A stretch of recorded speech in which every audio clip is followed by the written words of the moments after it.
Ambassador Thexnil watched the human delegation enter and couldn't suppress his amused click. 2 guards. No plasma rifles, no energy shields, no visible weapons at all. Just 2 humans in simple black suits flanking their diplomat. The mighty Earth sends their people naked to the slaughter, he whispered to his aide, not knowing he'd just witnessed the galaxy's most dangerous deception. The Grand Assembly Hall of the Galactic Council was a fortress of paranoia. Cracks and shock troopers lined the walls with pulse cannons. Andromedan security drones hummed overhead, armed with enough firepower to level city blocks.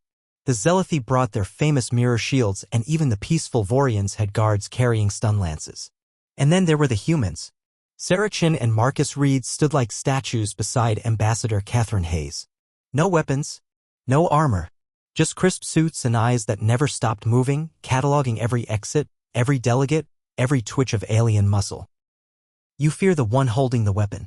We fear the one who doesn't need one. Ambassador Hayes, Council President Vex High's crystalline form chimed with barely concealed amusement. I believe your guards forgot their equipment. Catherine smiled politely. They have everything they need, President. Snickers rippled through the assembly. The Threxian warlord, General Korth, actually laughed, a sound like grinding stone. Humans. Always trying to prove something. When the Separatists attack, and they will, your guards will die first. Saracen shifted her weight imperceptibly. Marcus Reed's breathing changed by half a beat. No one noticed except Catherine, who had to suppress her own smile. In our culture, power isn't shown. It's proven. The summit proceeded with typical council inefficiency. Trade disputes, border negotiations, the endless bureaucracy of 1,000 species trying to coexist. Through it all, the human guards stood motionless. Other species soldiers shifted, adjusted weapons, checked equipment. Chin and Reed might have been carved from stone. Unnerving, isn't it? The Vorian ambassador whispered to his neighbor. How still they are. Rigid, the neighbor agreed. Like they're afraid to move without their weapons. They had no idea they were watching predators conserve energy. They thought they were facing diplomats. They didn't realize they were being watched by wolves. 3 hours into negotiations, it happened. The lights flickered, a microsecond of darkness that shouldn't have been possible in the Council's triple redundant systems. In that instant, Sarah Chin stepped forward, placing herself between Ambassador Hayes and the main entrance. Marcus Reed had already moved to cover the service corridor. Technical glitch, President Vex High announced. But his security chief was already whispering urgently in his ear. The explosion came from below. The floor buckled. Separatist fighters burst through the compromised panels. 15 heavily armed radicals who'd been planning this moment for months. Their intel was perfect. They knew every delegation's defensive capabilities, every weapon's range, every shield's frequency. They knew everything except what unarmed humans could do. Control isn't about intimidation. It's about precision under fire. Chaos erupted. Plasma fire filled the air. Delegations scrambled for cover behind their guards' shields. The Kraxan troops opened fire, their shots wild with surprise.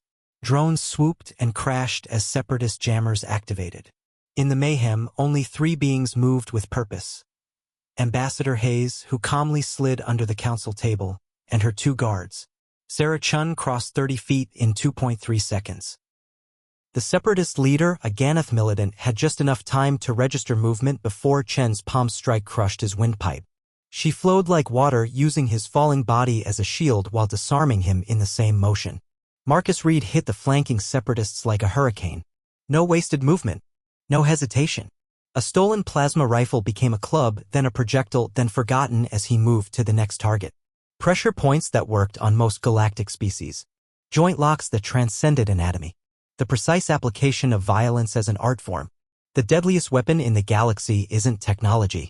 It's a human who knows exactly where to strike. Impossible, General Korth breathed, watching Reed disable 3 attackers without slowing. They're not enhanced. They're not armored. They're just human. Ambassador Hayes finished from under the table. Which means they've been training for this since they could walk. The separatists had planned for shields, for weapons, for technology. They hadn't planned for 2 humans who treated close-quarters combat like breathing. When everyone has a gun, the one who masters their hands controls the room. Chun commandeered a separatist's weapon and immediately disassembled it, using the power cell as an improvised flashbang. Reed turned 2 attackers against each other with a redirected shot and a perfectly timed shove. They moved in perfect synchronization, each knowing where the other would be without looking. In 47 seconds, it was over. 15 separatists lay unconscious or incapacitated. Not one kill. Every takedown precisely calibrated for maximum efficiency with minimal lethality. The human guards stood in the center of the carnage, breathing slightly elevated but otherwise unruffled. The assembly hall fell silent except for the groaning of defeated attackers. Violence is easy. Control is divine. How? President Vexhi's form flickered through a spectrum of disbelief. Without weapons, without armor, eh? President Sarachan said, straightening her jacket, weapons are tools. We are the weapon. General Korth, the great warrior who'd conquered systems, looked at the two humans with something approaching reverence. All this time, we thought you were weak for coming unarmed. Marcus Reed helped a wounded Vorian guard to safety before responding. General, Earth is a death world. Everything there tries to kill us, the wildlife, the weather, even other humans. Do you know what that teaches you? What? That the most dangerous thing in any room isn't the biggest gun. It's the person who doesn't need one. They bring warriors. We bring war-enders. Ambassador Hayes emerged from her shelter, brushing off her dress. Every human diplomatic guard goes through 15 years of training. Combat, psychology, de-escalation, anatomy of 300 species. They learn to read micro-expressions across cultures, to sense violence before it happens, to end conflicts with minimal casualties. She gestured to Chun and Reed. They carry no weapons because weapons limit options. A gun can only shoot. These two can disable, protect, negotiate, and if absolutely necessary, she paused. Eliminate threats more efficiently than any technology. Peace through strength, security through skill, protection through preparation. The Zealothi ambassador, still shaking, asked, "But why hide this capability? Why let us think you were vulnerable?" Catherine smiled. "Because appearing weak makes potential aggressors overconfident. It reveals who might wish us harm. And it ensures that when we do act, the psychological impact is significant." Every delegation looked at their own armed guards, then at the two humans who just redefined security. The message was clear. Technology could be countered, weapons could be jammed, shields could be overloaded. But a perfectly trained human? That was unstoppable.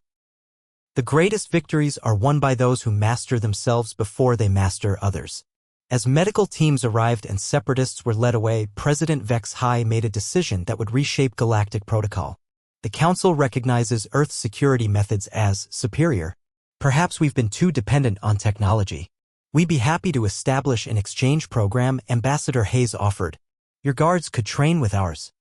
The prospect of alien soldiers learning human combat arts sent a ripple of excitement and fear through the assembly.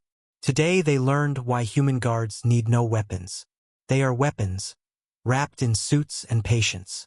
Later, as the council reconvened with significantly more respect for the human delegation, General Korth approached Sarah Chun. "One question," he rumbled. "If you're this dangerous unarmed, why not carry weapons anyway?